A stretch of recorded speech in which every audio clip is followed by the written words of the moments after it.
Welcome to the show. Goodbye, Mom! No, what am I saying?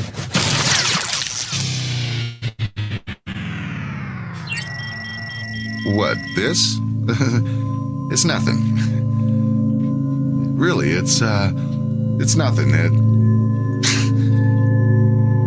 It's just, it's just Vocal Minority with Nick and Steve. Have a good time. Make sure your seatbelts are fastened. Okay, you little bastards. The time has come. The moment we've all been waiting for. It's the Vocal Minority with Nick and Steve Brewski. Let's go. Let's go. Let's get ready to jump in the shallow end of the pool and see if the strong survive. It's the Vocal Minority, after all. We are the strong ones out here. It's just three white guys with another podcast, ladies and gentlemen. Yeah, apparently that's a common thing for white guys. Brewski, did you know that? All white people get podcasts? I did not. No, it's not white people. It's white men, dude. Oh. Yeah. All white men seem to have a podcast. Did you know this it? like an Oprah thing, like, you get a podcast, and you get a podcast, and you get a podcast? Apparently. We were just criticized on TikTok for... Oh, lovely. What did he say? All you white people, all you white men have podcasts. Yeah, basically like, oh, there's just another group of white men who think that they should have a podcast. Right. And we do. I mean, it's a true statement. We are white men that think we deserve one. So, but despite what you may see in our backgrounds, we're not just set up in our basements doing this stuff. Like, we're professionals, people. Okay. Come on. For crying out loud, we're champions. Champion! That's right. I get that anyone can buy a microphone and hit record, but I mean, I don't understand the comment, not because I take it personally, but because I see women all over with podcasts. I see black and brown people with podcasts. Like, I don't know. Everyone's podcasting. That's a fact. I mean, some people that shouldn't be, but hey, it's a free world, right? I mean, they'll be decided whether or not they have listeners. We seem to be getting listeners. So, yeah, some angry black men. So, you know, we'll take them. Really? Yeah. I don't know. I feel wrong, but it just sort of seems like sometimes white guys are easy to pick on. I don't think I'm supposed to say that, but when we become easy targets, I don't quite know what to say. What I said back to that guy was, that comment is so funny, I won't even bother to ridicule you. So, dude, this is an interesting take that you have, and it's one that's worthy of talking about. Oh, by the way, welcome to the Vocal Minority with Nick and Steve Brewski. We have a webpage, thevocalminority.net. Socials are there, and we have a new phone number. Yay. 1-844-48-VOCAL. So go check that out. It's up and running, and you can leave us a comment or ask us a question. Yep. I was the first comment. I'm proud of that. So you told us, didn't you say you're going to come and kill us, dude, or something like that? It was a death threat. Yeah. I thought I'd start off how the rest of them will go. So there you go. My wife called the phone line to check it out, make sure it was working, and she left a message, and she was like, "Don't come out of your house, Steve," and hung up. I was like, that was creepy. I didn't tell her to make a death threat. Right. It's a natural inclination for us, so that's good. Yeah. 844-48-VOCAL. And speaking of vocal, man, I'm sounding good today, aren't I? You are a bit under the weather. It sounds like you've been gargling with barbed wire. Yes. No. I'm recording an album with Barry White later today, so I just thought I'd get into the zone, baby. Does your throat hurt? A little bit, yeah. I'm trying to pick up extra voiceover work, and this is a much better baritone for me. So you just have people sneeze in your face when you have a certain line, work to do. Yes, I've been dating, so you know. Hey, dude, I'm going to tell you a story real quick, but first I just want to say this because I don't want to forget about it. Didn't we have something to talk about? Is that what the story is? Yep, I'm going to tell you. Okay. Yes. Picture this, if you will. Okay. Mm-hmm. This is a court case that's happening in court. All right. People are arguing in front of the judge. People are being questioned. It's your witness, that type of thing. Okay. You can't handle the truth. Right. Defense is going to question a witness. The witness on the stand is a black woman. Okay. Mm-hmm. The person questioning her. This is something that happened in Washington and went to the Washington Supreme Court. Okay. The person questioning her is a middle-aged white attorney, okay, woman. Okay. Throughout the questioning, the witness on the stand starts getting really pissed off. You've seen it happen in courtroom dramas. You've seen it happen in real court cases. Like, sure. Sometimes the content is heavy and it can piss people off when they're accused of certain things or whatever. Sure. This black lady started to get really upset. Oh, and at some point in time, this white woman said to her, like, oh, no. I don't understand why you're so angry. And then, went forward. Court case got thrown out for racism because you cannot call a black woman angry. Right. Yes. We know that. You can't say uppity or something, but why can't you call someone angry? No, you can't say you're an angry black woman. You can't say that because so you can't say a black person is angry. You can't call a black woman angry. From what I understand, is because there's been so many years of white people, immediately going to that, like, you're just an angry black woman. Yeah. Well, if you phrase it that way, that sounds pretty wrong. But if you just say, like, ma'am, why are you so angry, when she's being angry on the stand, like. That's my question, dude, is that, I want to be sensitive to these things. Like, I understand the pain and the racism behind certain comments in life and saying, oh, you're an angry black woman when, they're not necessarily saying what you want them to say. They have a different opinion. I understand that. I'm sympathetic to it. My question is, this went to the Washington Supreme Court, and I'm wondering, do we just not now get to say that you're acting angry if you actually are? And who decides if you actually are? Yeah, that's what I'm lost on. Like, if you're questioning a witness on the stand and they're being angry or whatever the emotion is, yeah, you can't call it out. That seems, I don't know, I hate using the term reverse racism, but is that not treating somebody less than equal if you can't just simply call a spade a spade? Like I said, calling a black person uppity, like, there's a long history of that being racist. I get it. Calling a black person angry, I'm not even aware of the racial history of that.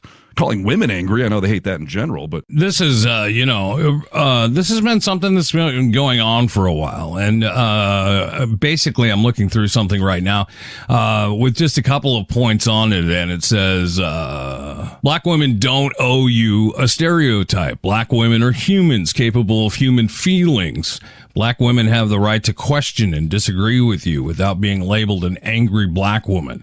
Many black women are empowering themselves and speaking up on things that they haven't for a long time. Yeah, that's all fair. I guess I would need to see some sort of video. If this woman was truly being angry, then obviously it's okay that a lawyer said, why are you angry? We're in an open courtroom right now. But if she was just pushing back on the lawyer and the lawyer's like, oh, an angry woman, huh? Like, no, it wasn't like that. It was actually, she was calling out her current behavior of, like, I'm questioning you right now, and I don't know why you're so angry. I'm just questioning you. It was said like that. Well, so what the hell? Why did the judge not intervene and say, like, witness, you need to keep, calm and cool? Or no. How did a mistrial was declared because of that comment? That comment, because then the witness sued, and it went to the Washington Supreme Court, still undecided. What happened in the lower courts, or did it go right to the Supreme Court? Right to the Supreme Court. Well, keep us abreast of how the hell that turns out, because that seems crazy.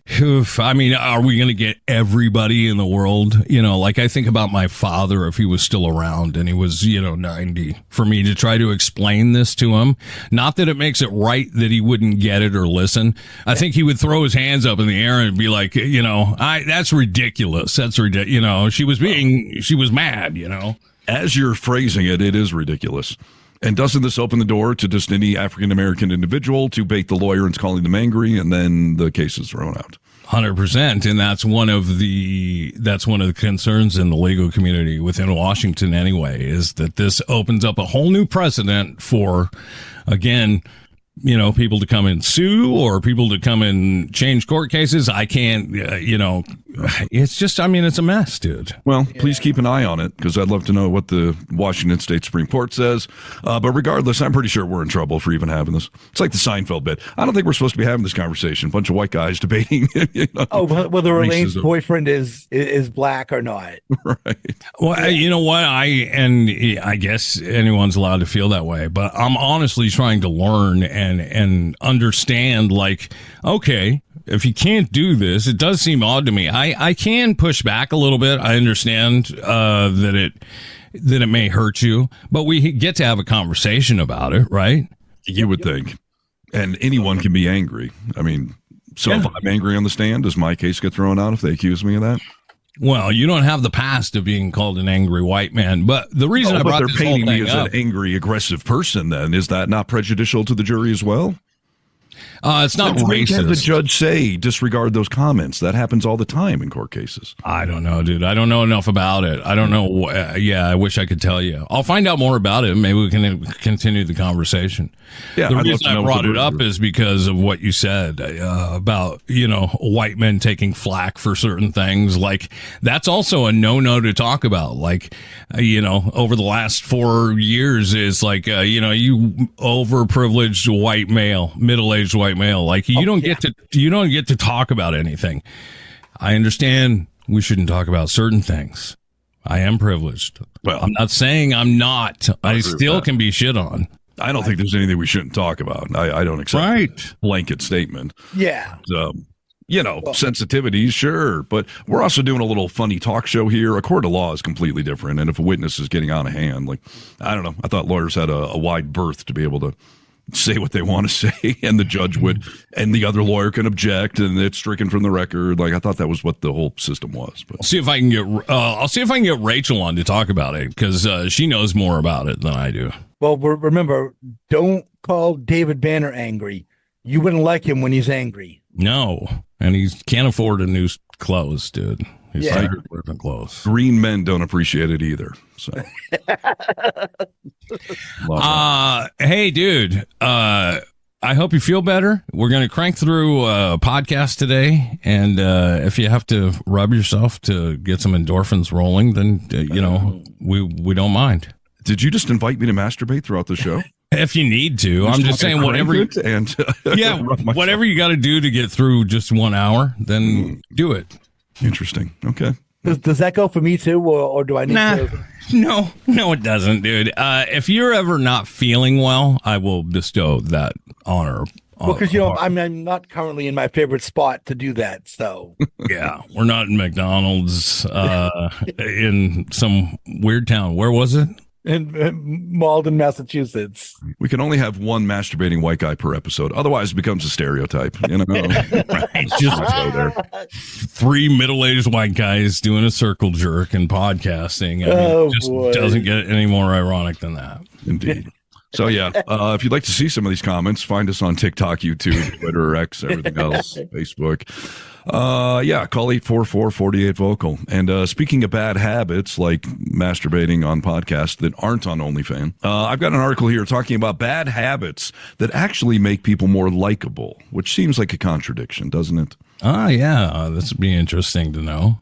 I'm always trying to be more likable because a lot of people don't seem to like me. Well, my bad habits make me more likable. Just gets me death threats and admonished by coworkers and colleagues. Let's see if you do anything on here. All right. So according to this article, and I don't know if I should be the one reading this, but let's do it anyways. Yeah, you want to screen share it? I'll read it. No, it's fine. Who would have thought that there are habits that make people cringe, but that actually may be drawing people to you? This is a common one, I think, certainly on this show and in this country in general. Always running on caffeine. While constantly needing a coffee fix might seem like a vice, it can actually be a very relatable habit. And sharing a love for coffee can help you bond with other people. I don't look at that as a bad habit, dude. That's stupid. It's not a bad habit. I mean, that's why we bond with people over it. Most people drink coffee. It's debatably a bad habit. Caffeine's not good for you, and coffee's really expensive. Breathing in California is not good for you either. I've noticed in my dating adventures of recent that there are certain women that do not drink coffee, and they seem to tell me that with a bit of a condescension. Let me ask you this. Do they drink tea arrogantly? The date I went on recently, the woman begrudgingly drank tea, but was like, "Oh, I don't drink coffee." Like, oof, you're putting I asked for a triple shot. They were like, "Oof, putting all that caffeine in your body, huh?" That's a red flag, bro. Listen, do you think that's, she's going to shame you for everything you do if that's the red flag? Right. Caffeine intake? My God. Yeah, she's going to get on your ass for, getting a big steak or, having a couple of drinks. Oh, you're having another drink? Yeah, I am. You know why? To get to the stay with you. Right. Vaping. She's not going to like that you vape marijuana. Well, I was going to say, don't we all bond over any bad habits? Be it marijuana, be it alcohol, be it golfing too much, be it isn't that a bonding point? Is that codependency though, or is it bonding? I guess technically it would be codependency. Only it makes us feel better to know other people that are weak. Sounds like a little denial. Like we love coffee and that's perfectly fine. Yeah, I think it goes to whether it's dating or friendship. You just got to find similarities, shared interests, and vices. I mean, we all have vices. So. Yeah. I do just want to comment briefly on the arrogant tea drinkers, okay, that I have found as of late. I just think that it's so funny when the people who are like, no, I'll have my tea. And oftentimes I will brew it on my own. I wouldn't use a bag. No, I buy this tea. Right. Come on, people, lighten up a little bit on the tea. Tea's been around for a long ass time. It's one of the first things I could ever think of as a human, right? Yeah, but aren't coffee drinkers the same way? How picky they are about beans, especially in Seattle, and using a French press. And what about the drinks that people order at Starbucks with 80 different directions on them, and a half calf, decaf with a twist of lemon and no foam whip, crap we're admonishing others. Don't admonish us. We're bonding here, dude. No. I'm just saying the coffee drinkers are the same way. So. Oh, absolutely. And by the way, don't most teas have caffeine in them? So what are you even saving? I don't even get it. Yeah. Coffee and tea. You can both get decaf. If you want to have decaf, get a decaf, dude. Don't get on my back. What is up with that, though? That's like ordering non-alcoholic beer. Just have water then if you're going to get decaffeinated coffee. Yeah, I drink decaf. I drink coffee at night after dinner, and I'll have a decaf cup because I just the flavor. Yeah, love the flavor. Are you drinking it for the caffeine? In part, yeah. But do you enjoy the flavor? On top of it, but if I don't know that I would have just started drinking it without the caffeine kick. That's kind of part of the point. You get up in the morning, get a little caffeine in you, and you like the ritual and the flavor, sure. But that's a caffeine delivery system. Yeah. It's my philosophy with alcohol. It's why I like alcohol that tastes good. Otherwise, I'd just be drinking straight Boone's Farm or Night Train or something. I think I've told you guys this story, but the Jen has this friend. This woman used to do coke like you wouldn't believe. Just copious amounts of Peruvian gold, like a dust buster at all times. She was even dating a coke dealer for a while. Just massive amounts of coke all the time. She loved the flavor. It was that why she was doing. No. So what I tell you all this to tell you this. We go out to get coffee one morning with this woman, and she gets to take a sip of her coffee. And she's like, "Oh my God, I can't drink this." And I'm thinking, "What's going on?" And she's like, "She's trying that barista's trying to kill me. She gave me coffee with caffeine in it. I ordered decaf." You want you're worried about caffeine in your coffee with all the amount of what the Coke you do? Come on, hysterical. There is no caffeine-free Coke or whatever. Because why would you do it? There is caffeine-free Coca-Cola. No, I mean cocaine. If it didn't get you high, why would you be doing it? Same with coffee or alcohol. I don't get taking the good element out of it and then still doing it. Well, it's funny you say that, dude. I smoke cigarettes, and I smoke Newport, and it's because they're so harsh. They have these. Have you heard of Zyn? No. Yes. All right. Zyn is not a sin, by the way, is their new slogan. It's dip is what it is. Kind of. Yes. It's a Skull Bandit kind of, isn't it? I'm lost. What is it? Yeah. So this is basically a little package of nicotine. They used to put chew in little packets. Yeah. Okay. Now this is just nicotine. Okay. And you don't have to spit. You just swallow whatever's in your mouth, and it's, flavored with spearmint or whatever, but it's straight nicotine. My point being is that I have bought it. I haven't opened it yet, and it's been a few months because I was like, I need to quit smoking. I'm going to just, use this nicotine. Right. I like that this cigarette feels like it's cutting my lungs with razor blades. Like I like that harsh intake of it. Yeah.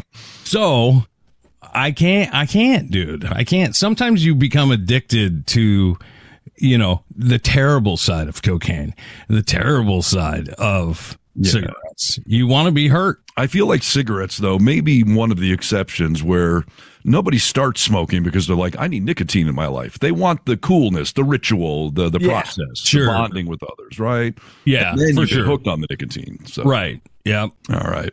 Continuing, bad habits that actually seem to make you more likable to other people. Constantly checking social media. In an era where being plugged in is the norm, frequently checking social media can make someone seem connected and in tune with the latest trends. Now, we've seen the research where checking social media a lot gives you a dopamine fix. You want to see how many likes you get. It's an addictive habit like gambling is.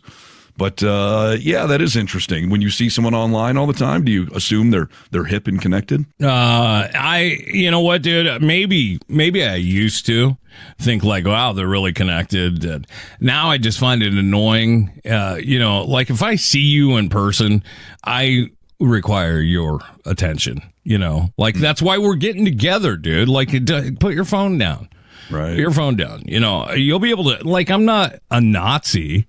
Like, check it every 30 minutes or whatever and take a peek. Oh, yeah. I mean, if you're socializing someone and they're constantly on the phone, that's definitely a different kind of rude. But sure. Someone who is, that is routinely on. I have a very short list, Brian and Neil probably like being the top of them, where I just know if I post something, if I go back in 10 minutes, they will have liked it.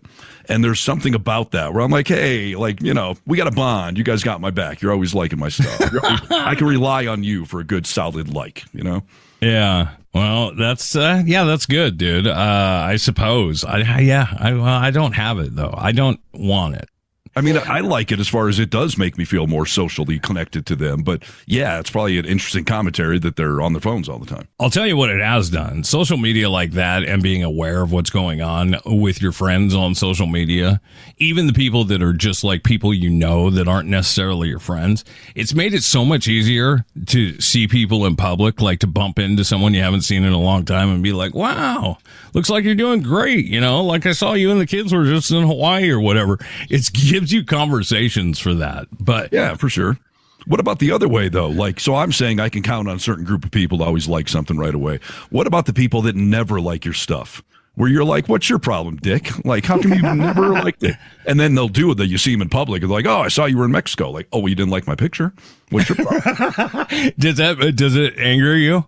Yeah, I don't know if it angers me, but I'm disappointed. You are? Wow, that's interesting. Or how come you're never contributing to this online community? Like, you're better than us? I see. Yeah. I think also part of this dumb question is, like, does it make you, what is it? Read the headline again. What is it? Constantly checking social media. Yeah, like, does it make you feel like they're on the up and up? Like, I think everybody's pretty much on the up and up, right? Don't you think? On the up and up, they're happening. Ethical and honest, or hip and happening. Hip and happening, yes. I mean, like, we all know what's going on around us for the most part, don't we? Sure. I mean, the same thing, like Brian and Neil. As soon as a celebrity dies, I know they're going to post it. Like, I feel like they're hip and on it, but the other people that are off the radar, like, eventually I realize, like, hey, that person never does anything. And then I look negatively at them. That's funny, dude, because Brian and Neil, as soon as somebody dies, doesn't matter who it is, Humphrey Bogart, they say it right away. Yeah, which makes them look hip. So it does? I think so. They're connected. They know what's going on. They're commenting. They're posting. Like they're on it. They're a mover, a shaker, All right. Other bad habits that actually make you more likable to people. And Nick has talked about this one. Procrastination. You think it's a negative, but a lot of other people procrastinate, so it makes you more relatable to them. Mm-hmm. As a procrastinator, I feel like I'm constantly being judged by people, and maybe that's a me problem, is because that's all I hear, Conscious, Yeah, but yeah, that's interesting. My cousin sent me a picture yesterday. My dad collected crap like Brewski and I do. Have a garage where you can't even walk, is what I live in. Right. My cousin sent me a comic yesterday, and it was a dad and his son standing in front of a garage filled from floor to ceiling, and he said, well, son, someday this will all be yours. And my dad and I constantly actually bonded on that kind of stuff. So we procrastinated together. Sure, I get it. Fine line between being a collector and being a hoarder, right? Yes, that's right. Yes. Yeah. Rachel would think that I have some hoarding tendencies, though. I mean, that's how she says it nicely to me. You know what? The true hoarder hoards things, everything. Poopy toilet paper, newspapers. Like, you've seen hoarders. Their house is just full of literal rotting food and garbage. Yeah. So, yeah, that's some of them, but some of them have just things that could be collectibles. I saw one show where the woman who was hired to go in and clean up the hoarder's house or whatever. Yeah. Basically took a whole bunch of the stuff and put it on display. And now she's like, now it's a collection. Now it's not hoarding. That's when I'm too big of a collector. First of all, I start collecting one thing and I'm like, ugh, I'm going to buy as many of these as I possibly can. Like, I love this, and then I can't display all that. So I put it in boxes, That's hoarding. I got a problem. Yep. Oh, I know. I'm right there with you. I mean, I've got this thing recently of buying issues of Life magazine from the 30s to the 40s and 50s into the 50s, but it's mostly that kind of World War II era, and I'm just been buying issue upon issue of them, and I have them just stacked up on them. It's fantastic. My mom called me last night. Oh, there you go. Who is that on the front of that one? That hottie. So Rita Hayworth. And then this is one of Kyle wrote, who actually I didn't even know this. You have these within arm reach. Oh, because I sit here at my desk and a lot of my stuff is my bookcase is right here, so it's to my right. Well, the true hoarder likes to surround himself with his items because it makes us feel less anxiety, less anxious. Yeah. But my mom called me last night. She's like, "What do you want for your birthday?" I was like, I don't know. She's like, oh, well, think about it a little bit. Let me know. I would like to get you something. I said, I don't know that I need anything. Like, let's just get together and have dinner or whatever. I want to get you something. I said, well, you know what? You could give me a storage case for my watches. She said, I just gave you 16 storage, hold 16 watches. She said, I just gave you one for Christmas. I said, yeah. It's full, and I've got others that you didn't buy me that are full. Like, I need you. You're asking me, dude. What do I want? Well, that's what keeps you out of the hoarding category. So help a brother out, Mom. That's right. And by the way, next time somebody asks you about your procrastination habits, you know what the correct answer is. What? I'll get back to you later. I like that a lot, dude. I will start using that. Yes. Maybe a similar topic, being a little messy. Same thing. Being messy makes you seem down to earth, but only to other people that also are somewhat messy, I would imagine, because it's annoying. If you don't live with them. Right. Yeah. Because I've lived with some absolute slobs. I had a roommate a good friend of mine. I was best man at his wedding. I lived with him on 2 separate occasions. He was a smoker, and he would fill ashtrays up and never empty them. And then what he would do is he would use an old TV dinner container he'd take out of the trash and start using that as an ashtray. Yes. I think it's your definition of messy, because I've been in some women's houses where like, oh, my house is such a mess. I'm so sorry. And it's like, no, you're fine. You just live here. But especially when I delivered pizzas where I would get into strangers' homes, some of you people out there are just fucking pigs. And that ain't cool, It's interesting, dude, because, as I grew up, I thought to myself, like, everybody for the most part on the average probably keeps their house clean. And when I say clean, I don't mean like it's a museum, but, stuff is put away. Dishes aren't, all over the counters with rotting food. Like, it's clean. But not everybody lives that way. And I would think this is right, that most people, it's all of us have to say, like, hey, if I'm coming over on Friday, do you want to pick up a little harness? I definitely would. But if you just showed up, I've had people show up to my house before and be like, are you shooting a magazine cover today? Like, this place is immaculate. I'm like, this is just what it's like, Yeah. At the end of every day, I tend to finish the dishes. I put stuff away. It's a little bit of my OCD, but I do tend to keep an organized house. So, yeah.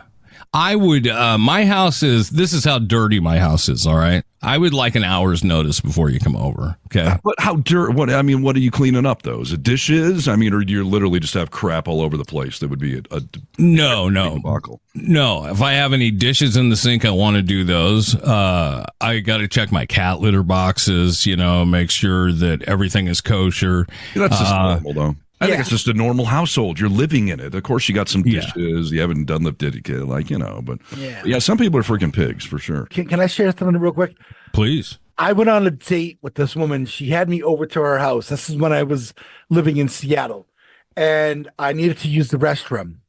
I go into her bathroom, and so she lives alone, female. So the seat is down.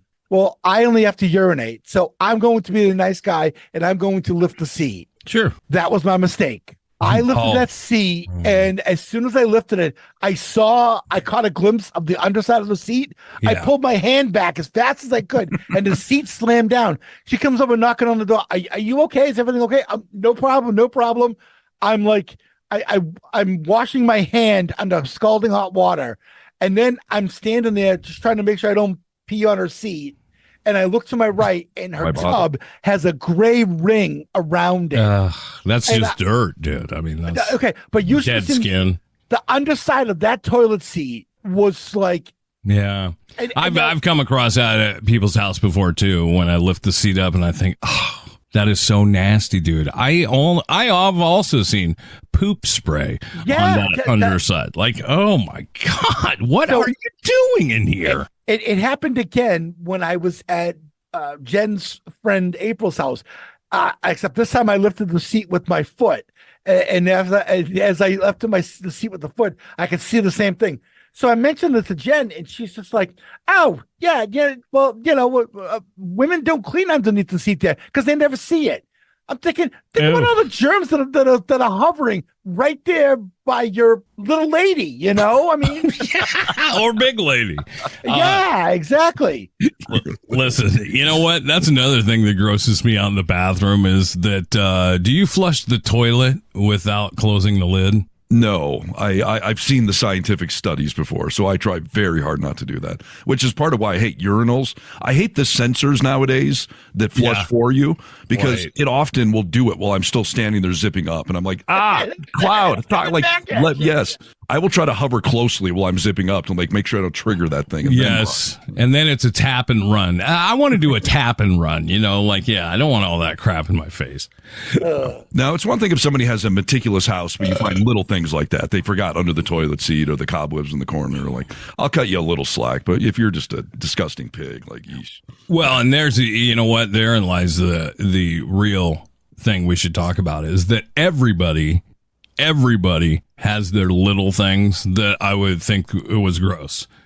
Everybody has their little things that they let go. Snot on the mirror, that type of stuff. I clean that before people come over, though. So right, but that's like if I just popped by. Right. Everybody has those little things in their house that, I do that. You think that's gross?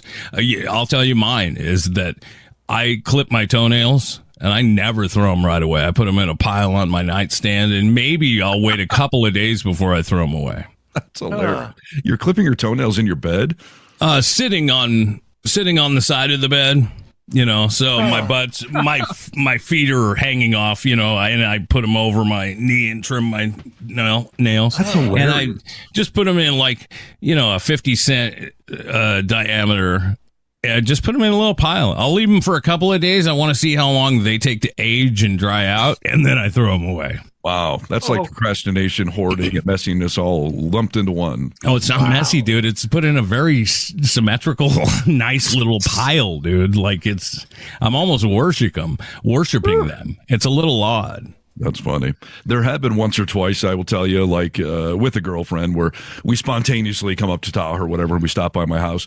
I will immediately grab, counter cleaner, paper towels, run up to my bathroom, make sure I get that stuff off the mirror, off the counters. Like, right. You're not getting into my house without me at least going and doing that. Yes. Yeah. No, that's what I'm talking about. Those things that if they did see him, they'd be like, Nick keeps toenails on his nightstand like he's sick in the head. Yeah. I think that's weirder than shaving pubes outside, but I don't know. Maybe it's where do you trim your toenails?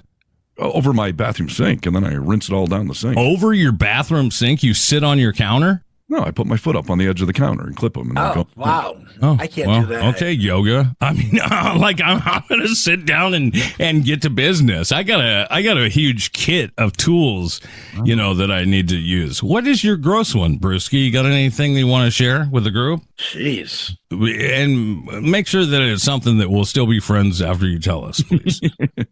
We may want to come to your house someday. So yeah. Well, or at least tell me how you clip your toenails. I'm curious. Oh yeah. Well, I mean, I sometimes I'll put my foot on the toilet seat and do it there, or I'll put it on the edge of my tub and do it into my tub. Okay. Well, that's similar to what I'm saying. I can't do it in my bathroom, my bathroom sink, because my bathroom sink is kind of up high.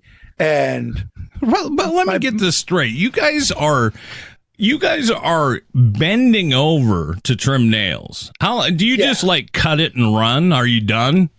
I mean, my knee would be up near my chest because it's up on the edge of the counter, and I kind of lean in. Yeah, sure. All right, dude. I clip it and clean it up immediately, rinse it down the sink. You see how my ankle is up on my other knee right now? Yeah, you just have your legs crossed, one leg over your other knee. That's how I trim my toenails, and then I'll swap for the other foot. But my clippers, all the nails go into a little compartment, so I don't need to do it over a bathtub. And then when I'm done, they're all in a little compartment. I open the lid, put them on my nightstand. What aren't you getting about this? First of all, I've never heard of a clipper like that. That actually sounds fascinating. So put it on my stocking stuffer list for next year. But why the hell, if you have them all organized, do you not just dump them in the garbage? What do you like about this bedside table ritual? I want to see them age. Okay, I want to see them dehydrate. And it happens within 24 hours, which means I should drink more water. But aren't you infatuated by your big toenail? Like sometimes that it's so sturdy, and I play with them. Like I bend them, to see how strong they are. Captain of the toes. That's exactly right. I'll bend it in half or something, and I'll play with it for 5 seconds, and then throw it down the sink or in the garbage. No, dude, you should let it dehydrate for 24 hours and then try and bend that bad boy, dude. Hilarious! You're like an antiques collector. Nick likes the patina on his toenails. I do. By the patina on it. Antiques Roadshow. It's my weird thing, dude. We all got one. Brewski's just not revealing because he can't think of it right now, but it'll come to you someday, Brewski. Well, Brewski probably assumes it's normal, and that's why it's not popping into his head. Yeah, exactly. That could be right. I have a lot of weird things I do. So interesting. All right. Well, continuing the list of bad habits that make you more likable for some reason. I didn't realize this was a bad habit. Laughing at your own jokes. I do that all the time because I think I'm hilarious. It might seem self-indulgent, it says, but if someone genuinely finds humor in their own stories, it can be infectious and lighten the mood. I think that's the distinction right there. That, you know what? Like, my sister is so stupid. I mean, she's not funny, but she thinks she's funny. Oh, yeah. Okay, and she laughs so hard at herself that it gets me laughing. You know what I mean? Just because I'm like, why do you think that is so funny? That's funny. If a guy is sitting around and, like, I went to the bar the other day. Ha, ha, ha. If he's cheesy about it, but if he's real funny, I love it when people laugh at themselves. Yeah, I don't know.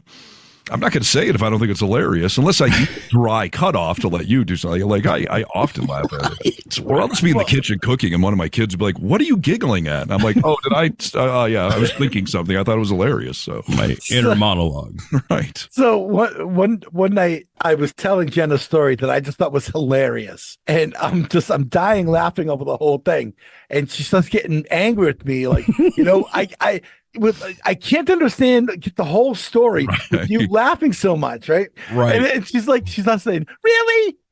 I can't believe you're still laughing at that. She's getting, and the more angry she's getting, now it's making me laugh even more. Now it's not the story; it's the fact that you're getting mad at me laughing. And it so just funny. went on I had to get up and leave the room for about a good 20 minutes and come back. That's funny. I don't think it's a bad habit. I don't know. I used to have a rap we played on the show all the time. It was something from American Dad, Seth MacFarlane. It was the guy just saying, "That's funny. I'm funny." Yes. And I pulled that because I think that all the time. Like I say, I'm like, "That's funny. I'm funny."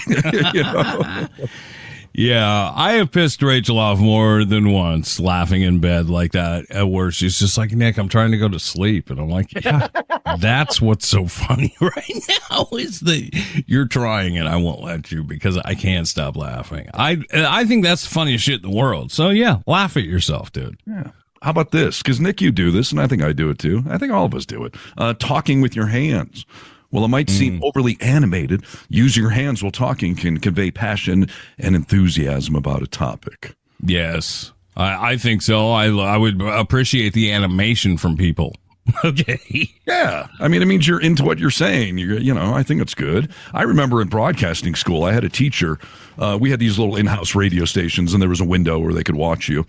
And she went outside afterwards, and she was like, "I don't know if you know that you do this, but you talk with your hands when you're on the air, and it helps convey the emotion and the inflection in your voice." She was like, "It's a good thing. Keep doing that." Agreed. No, I think so for sure. I mean, I think everybody appreciates people who talk with their hands. That's why everyone loves Trump, dude. I mean, he's always, moving his hands. He does do that. That's for sure. Yeah. I will say this though. I used to get pissed at my old man because my old man was so good at so good for this sort of thing, where he'd be like, "You know what, Jason, that's your problem." And he would point and he would get his finger like this close to your face. And I'm like, I just do not do that. Yeah, because that's completely different than, talking with your hands and that sort of thing. Oh, no, let me stop and do what you want. And I'm just like, oh, just stop already. I love that. That's funny. I love it when it's happening to you. I don't like it when it happens to me. What's that one actress, Marlee Matlin? She's always talking with her hands. Like, that lady. Dude, you're so bad. You're such a bastard. See, I'm laughing at myself because that's funny. This is so funny. She's deaf, people. She has to talk sign language. Exactly. Yeah. All right. Next thing on the list, things that are bad habits, quote unquote, but might actually make you more likable. Being a picky eater. Having a specific food preference or being a bit fussy can lead to interesting conversations or shared experiences at the dinner table. I hate it, dude. I hate picky people. I said it. I don't like them. I don't want to hang around with a picky person. I don't think there's anything fun about that at all. Yeah, that's a tough one. I mean, with kids, that's a big thing. Kids are picky eaters, and that can be frustrating as a parent or whatever. But as an adult, I mean, that's a tricky one. I mean, first of all, if I'm in any sort of business setting or on a first date and somebody serves you something, I'll just eat it just to be polite or whatever. No matter what it is? Pretty much. I mean, unless there's a food allergy or something I just despise. Right. Yeah. But I will tell you, I was on that nightmare date a couple of weeks ago, and the woman brought sandwiches with slices of tomato on it. Yeah. I'm fine with tomato for the most part, but this sandwich was so thick I could hardly get it in my mouth. So I took the slice of tomato off, and she commented on it like, "Oh, not a tomato fan, huh?" And I'm like, "Why don't you just let me eat my food? Like, I have to analyze what I'm eating."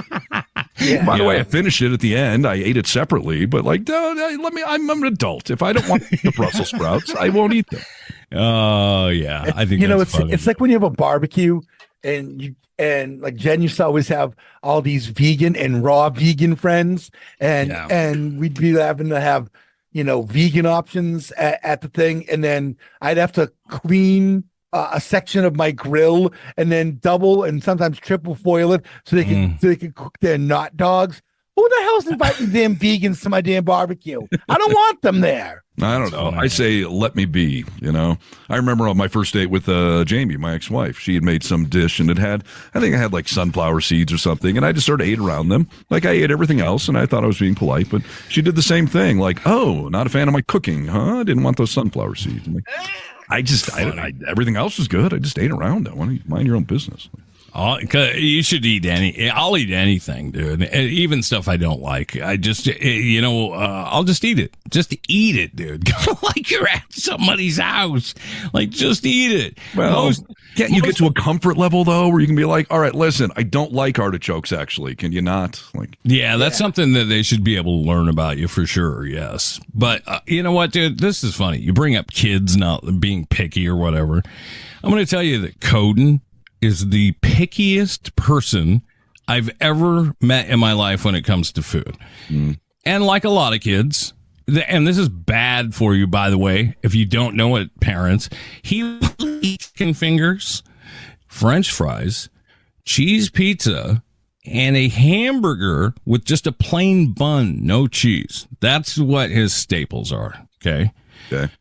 I've always been trying to open his palate up a little bit, okay? Yeah. He was over at our house, and I'm trying to figure out what it was. It was something innocuous like chicken pot pie, something like that. I was like, Coden, you got to try this. He looked at me and shook his head. No.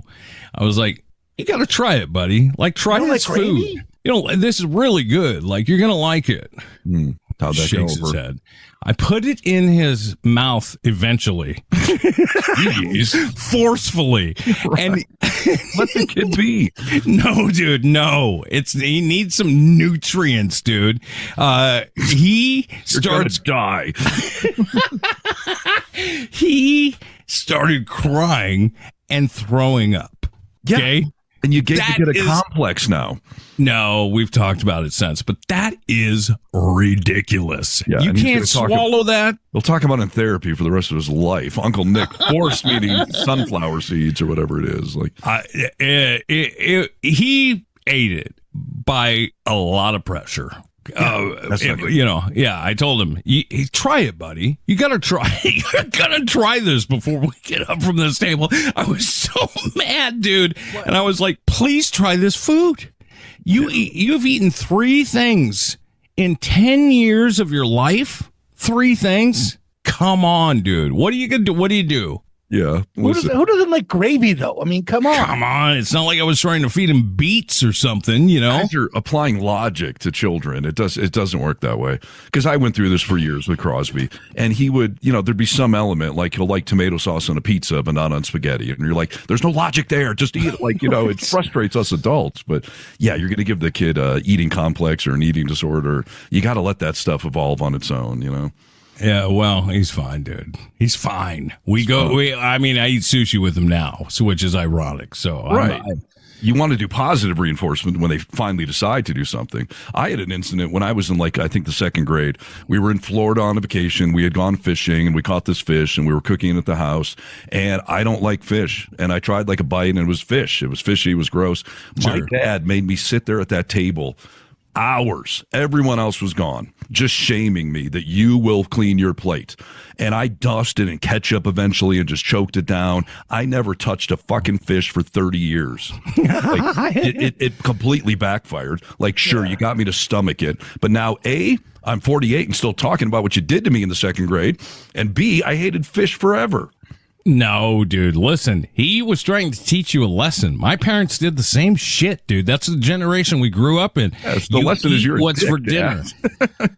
You eat what's for dinner and finish it, dude. There's people starving. So finish your meal and eat it up. My mom used to make me, sometimes I wouldn't drink my milk fast enough and it'd get warm.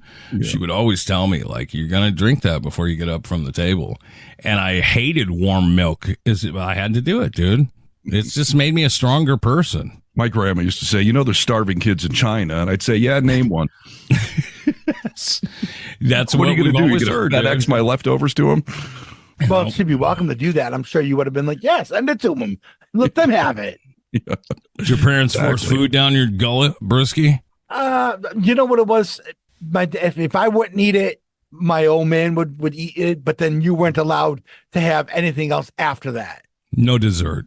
Nothing. No. Like nothing. Like you couldn't have a sandwich later on if you were hungry or something like that. It was like, well, that's fair. You had dinner. It was right there in front of you. Yeah. My mother used to make chicken legs all the time, and as a kid, to this day, I don't get into drumsticks and I don't get into thighs. I just don't. To this day, exactly. And by the way, I agree with what you just said. Like I would do that too. Like, all right, you don't have to eat it, but that's it for the night. Like you're cut off. Yeah, exactly. Yeah, no snacks, no sandwich or anything like that. It's funny, dude. It's funny. Does Crosby have free reign to eat whenever he wants? To eat whenever he wants? And I mean, if he's sitting in his bed at 10 o'clock at night and he's starving, could he come out and just make something? Well, yes, but that was an issue for a while. He was hiding like crackers in his room, and that's how he was out of eating. And so that had to be addressed. Like you can have a snack if you had a good dinner, but you can't just snack to get out of eating whatever. So he was hiding crackers in his room. That was a big thing. Yeah, but with kids you got to be careful. With adults, I feel like you said, first date or a business meeting, you just suck it up and eat it. But at some point, just be respectful. If your girlfriend doesn't like something, like what do you care? Like just don't cook that thing. I'll tell you that Jen had done a few things cooking wise that were just not up my alley at all. Like one time, I don't know why the hell she thought this was going to be good, but she put cinnamon in pasta sauce. Was there gorgonzola cheese on it? No, she was cooking pasta sauce and she put cinnamon in it. Like marinara pasta sauce? Yes, that's what I'm talking about. Like so she thought that I was being out of line. and that sort of thing. Now here's the thing though. She got the pasta sauce recipe from her very Italian grandmother. So I called grandma up and I said, Grandma, do you know what she did to your recipe? And then the next day Jen comes home from work. She said, did you rat me out to my grandmother?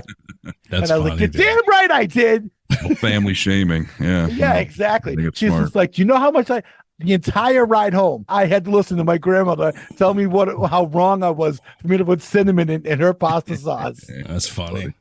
So as we roll to the next item on the list, the point of this one is that I should not force feed children. Correct. All right. Anything. Obviously, dude. What are you talking about? Are you a sex offender? No. Leaving it open-ended. You fill in the blanks. So, all right. Last thing on the list, because we're running short on time here. This is debatable and no pun intended on running short on time. Bad habits to make you more likable. Being slightly late. Keyword, I guess, there would be slightly late. At this point is they say it makes you seem a little more casual, a little less rigid if you're 5 or 10 minutes late. This is my personal buffer for, like if I'm telling somebody I'm coming over there, most of the time my buffer is 15 minutes. Like if it's 15 minutes after 5, I still consider myself on time. That's a big buffer. I don't know. You like people in a timely manner. And if I know that about someone, obviously I'll be on time. But I'll give you a 5-minute buffer. 15, I don't know. Yeah, that's. And by the way, you were like 7-8 minutes late today for the podcast. And what did you do? Yeah, I'll let you know. Yes, and then that's fine. If you communicate with me, hey, I'm running late, I need 5 more minutes, 10 more, then I don't care. That's fine. But just sitting around like it's 1:15, where the hell is Nick? Like, no, that's getting too late. Yeah. Well, let me say this. That's if I'm going, like, if my sister's having people over and I'm not the only one coming, there's other folks coming, I figure I can be, within 15 minutes. Oh, well, parties are different. If a party starts at 1 o'clock, you're weird to get there at 1 o'clock. I think it's actually at least a 30-minute acceptable window. Get there between getting there at 1. That's weird, actually. Like if you and I are meeting up, let's meet at my house, go to a movie at 1 o'clock, then get there at 1:05. Sure. Let me know you're running late. But if I'm just like, hey, we're having people over tonight, party starts at 1, then no, it's weird to get there right at 1. Yeah, I agree with that. Brewski, are you a punctual person? You always seem on time for the podcast. No, not at all. Really? Okay. Yeah, no. You're an Uber driver. Don't you have to be punctual? Well, like for crap like that, I mean, Uber gets me there for a scheduled ride. I'm there like 15 minutes early. But if you're asking me to come into work on time and all that stuff. I mean, there was a running thing for a while when I was producing the morning show at KJR, where I would be showing up at like 10 minutes to 6 and stuff like that. Yeah, that's a killer. Yeah. I always thought if you're on time, you're late. Like if the shift starts at 6 and you get there at 6, you're late. I was taught that too. And it seems to fade as I get older. As far as like for my shift, I'll be there on time. That's a guarantee. If I'm expected to start my job at 1:00, I'll be there by 12:55. I will never be late. But I used to get there an hour early. Just to be like, I want to make sure I don't get stuck in traffic. I want to make sure this happens. You never know what's going to happen out there. Well, you know what it was for me at the time was driving from Tacoma to Seattle, and also the hour of the morning I'd have to wake up. And on top of that, I'm still getting calls at like 11:30 midnight from the host of the show saying, we got to do X, Y, and Z tomorrow morning. Well, dude, if I got to be in at like 5:30 or whatever, you got to give me time to get some rest, Right. Yeah. No, that I get. But especially in our industry, radio, I mean, there's an expression, radio waits for no one. Because if you're on air at 6 a.m., you got to be on air at 6 a.m. You can't show up 5 minutes. That's 5 minutes of dead air or something. Like, completely. Our industry, I think, is ingrained in me. But I've always been that way. I'm never late for anything. And if I am, you better believe I'm texting you or calling you, telling you. I've been in an accident or there's a delay on the highway. Like, it's never, I just like didn't do the math right and didn't leave. Right. Like, something. Yeah. And that's then fair. Communicate. So yeah. I don't know. And in my dating world, I'm impressed when a woman shows up on time, and it's a big freaking red flag. My first 2 dates with Dottie, she was an hour late. Like that's insane. That's insane right there. And she was communicating, but still an hour off. You judged this all that poorly? Like that's 10, 20 minutes late. An hour. See, that's when it borderlines on like you don't respect me, like you don't respect my time. Yeah. Let me just sit here in the restaurant waiting for you in the lobby. They won't let me get a table until you get here.